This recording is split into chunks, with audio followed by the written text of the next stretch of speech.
Magandang gabi mga kasipat. So, bali ngayong gabi is meron lang akong konting paalala sa mga kasamahan natin na baguhan pa lang sa tinatawag na larong dihangin. So, meron tayong dalawang klaseng pangsipat. Yung isa is zero stop at ito naman is locking turret. Dito is elevation reticle. Ito naman is windage at ito naman is yung kanyang nilalagyan ng battery para sa kanyang reticle illumination. So kung makikita nyo may mga color yung number na yan, ibig sabihin yan po yung kanyang color sa kanyang reticle.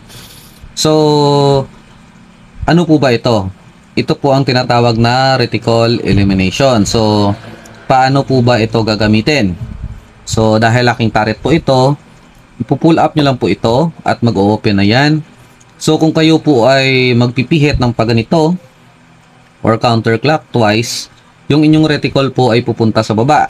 Yan, pupunta po yan sa baba. Kung dito naman kayo pipihit, clockwise, yung inyong reticle po ay pupunta sa taas. So, paano po ba ito ilalak? Ipo-push down nyo lang po ito. Push down, automatic nakalock na po yan. Okay? Same din po yung mechanism nito sa windage.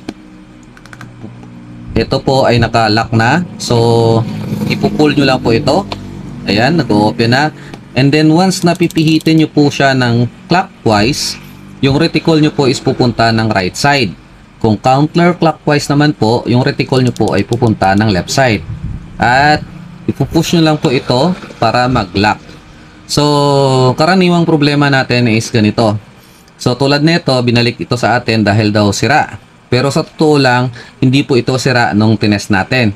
Ang nangyayari po kasi nito is hinahabol po kasi natin yung mga patama natin sa target pag tayo magse-zero wing.